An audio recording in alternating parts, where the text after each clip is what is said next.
શું નામ છે તમારું? ભાવેશભાઈ સોરઠિયા. બરોબર. શું તકલીફ હતી? સાયટિકા બેનની. સાયટિકા. અત્યારે કેમ છે? એકદમ રિલેક્સ થઈ ગયા.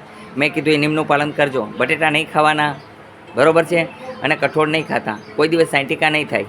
અને દૂધ પીવો તો હળદરવાળું પીવાનું. એક કે જેમ કે નસ ફૂલી ગઈ છે એ સારી થઈ જાય, બરોબર છે. આના વિચાર આપ્યા, અપનાવશો નહીં અપનાવો? સાચા વિચાર છે ખોટા? બરોબર છે.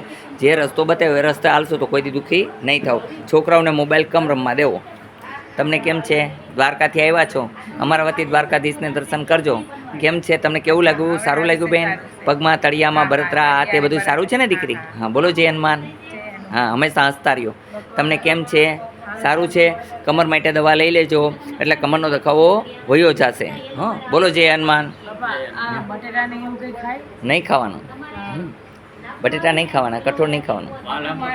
હા, થઈ જશે, થઈ જાય.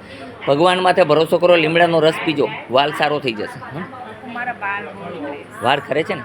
મેં વાળનું કરી દીધું, છતાં હું તમને કરી દઉં છું. માતાજી તેલ આપજો અમને વાળનું.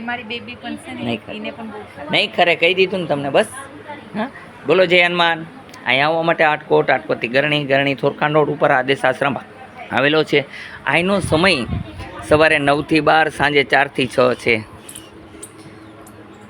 અહીંયા માટે આટકોટથી ગરણી થોરખાંડ રોડ ઉપર આદેશ આશ્રમ આવેલો છે. બીજી વાર કહેવાનું કારણ કે ઘણા લોકો જુનાગઢ પાસે